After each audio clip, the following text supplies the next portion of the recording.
Bueno, estamos hablando sobre este tema, difícil, fácil de comprender y de entender, difícil de ejecutar, de llevar a la práctica, el perdón.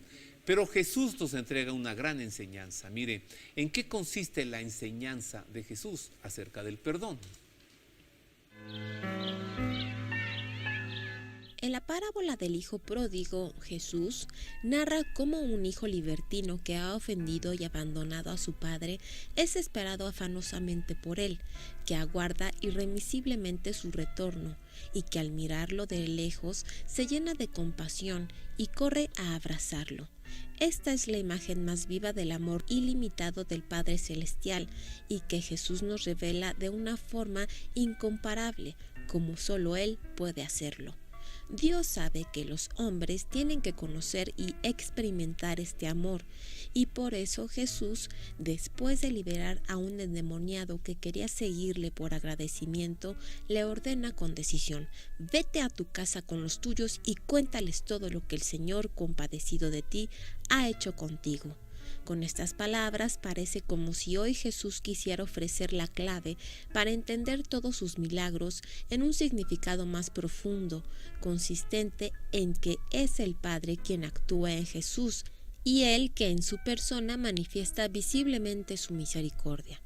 Se trata de un maravilloso despliegue del amor misericordioso del Padre, que en Cristo se derrama sobre los hombres bajo la forma de aliento y de consuelo. Pero Jesús espera correspondencia a su misericordia y perdón, y es por esto que en la oración del Padre Nuestro enseña a pedirle a Dios: perdona nuestras ofensas como también nosotros perdonamos a los que nos ofenden. Todo hombre tiene asegurado el perdón de Dios, pero a su vez todo hombre debe estar seguro de su obligación de perdonar siempre, pues como afirma la carta de Santiago, el juicio será sin misericordia para el que no ha tenido misericordia, pero la misericordia triunfa sobre el juicio. Aquí está la gran enseñanza de nuestro Señor, que ¿cómo les explicaré de manera tan sencilla el perdón? Y entonces se inventa esta parábola del hijo pródigo. Pero Dios es así. Dios ama hasta el infinito. Dios ama hasta que duele. Dios ama incondicionalmente.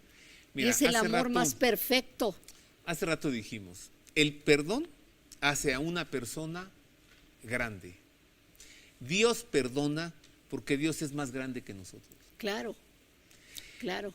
Perdonar nos hace grandes.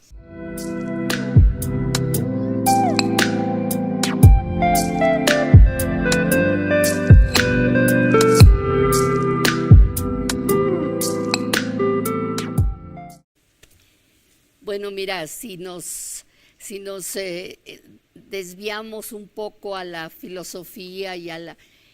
Federico Nietzsche dice: si tú encuentras el para qué, descubres el cómo.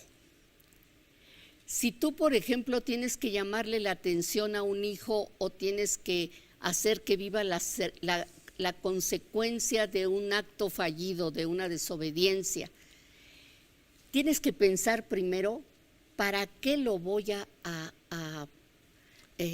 castigar o a regañar? Para que vea que soy la autoridad, para que vea que mi orden tiene que respetarse, para que vea que tengo más poder que él, o para orientarlo, para formar su corazón, para que se dé cuenta de su error y se arrepienta. Ahí está el cómo. Entonces, no lo voy a insultar, no lo voy a golpear, no lo voy a castigar. Le voy a decir: tú eres maravilloso, tú eres inteligente, tú eres un muchacho bueno. ¿Por qué este error?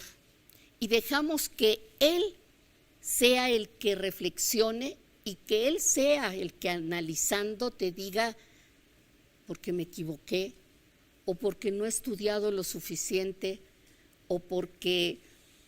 ¿Y si te dice porque me tienes muy ofendido?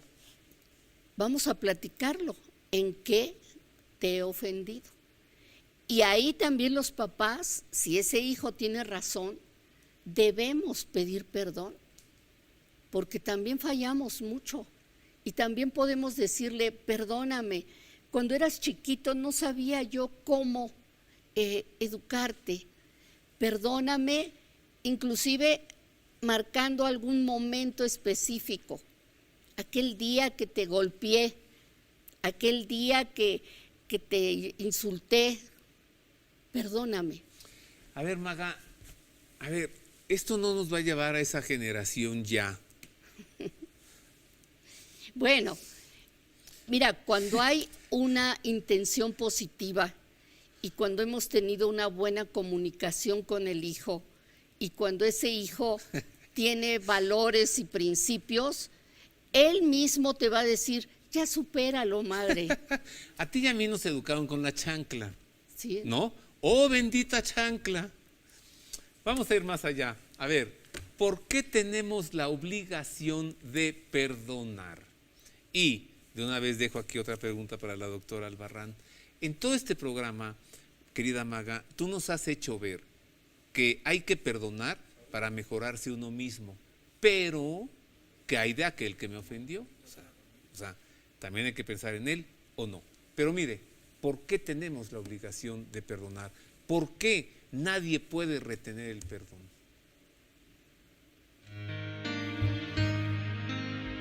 El desbordamiento de misericordia de Dios no puede penetrar en nuestro corazón mientras no hayamos perdonado a los que nos han ofendido. El amor, como el cuerpo de Cristo, es indivisible. No podemos amar a Dios si no amamos a los demás. Al negarse a perdonar, el corazón se endurece y se cierra, y esa dureza lo hace impermeable al amor misericordioso de Dios. Pero en la reconciliación, el corazón se abre a su gracia. Es en el fondo del corazón donde se atan y desatan los sentimientos. No está en nuestra mano no sentir la ofensa y olvidarla, pero el corazón que se ofrece al Espíritu Santo cambia la herida de la ofensa en compasión y purifica la memoria, transformando la ofensa en intercesión. Así, la unidad del perdón se hace posible perdonándonos mutuamente como nos perdonó Dios en Cristo Jesús. El perdón da testimonio de que el amor es más fuerte que el pecado, porque el perdón es la condición fundamental de la reconciliación de los hijos de Dios con su Padre y de los hombres entre sí, como lo expresa San Cipriano de Cartago, cuando enseña que Dios no acepta el sacrificio de los que provocan la desunión, los despide del altar para que antes se reconcilien con sus hermanos. Dios quiere ser pacificado con oraciones de paz. La obligación más bella para Dios es nuestra paz, nuestra concordia, la unidad. La obligación de perdonar. O sea, que si alguien viene y me pide perdón, se lo tengo que dar. Sí. Perdóname, sí, claro que sí. Ya, no puedo decir, no me hables. Y no es tan lárgate. automático, pero sí no te puedes poner en tu pedestal de juez, Ajá. ni puedes ser superior que Jesús en la cruz para decir, no te perdono. Ándale. ¿Qué hizo Jesús con la adúltera? Que la iban a apedrear y que dijo, el que esté libre de pecado, que O libre de aviente culpa. la primera piedra. La disculpo. La Y además la perdono. Sí, y además, bueno, yo hay veces que quisiera estar libre de culpa para agarrar a pedradas a muchos, pero sé que tengo fallas, errores y que no puedo juzgar la actitud del otro. Tengo que saber también la historia que hay atrás de esa persona. Ajá. Esa persona trae una historia. Esa persona tiene el derecho de la misericordia de Dios. Y si Él me está pidiendo esa misericordia para el otro, tengo que hacer un cese al fuego. Ajá. Tengo que ya no pensar en lo que me hizo, sino pensar que ese necesita también mi perdón. Bien, así que perdonar para no hacerme daño y perdonar porque aquel también es hijo de Dios y tiene su historia.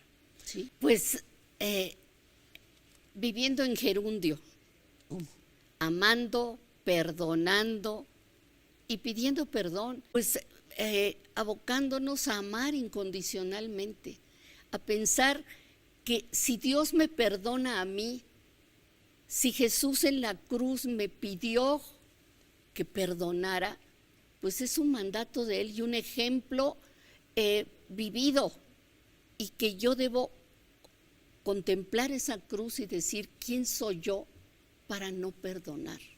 A menos que usted se sienta superior a Cristo, siga sin perdonar, siga viviendo con su rencor. Usted es más grande que Jesucristo. Pero si usted considera a Cristo en su grandeza, entonces usted no puede ser mayor que Él. Y si Él ha perdonado todo, usted, ¿por qué no? Y si te dices cristiano, tienes que amar como Cristo, perdonar como Cristo, actuar como Cristo. Y si te llamas católico, entonces también amar como María, perdonar como María.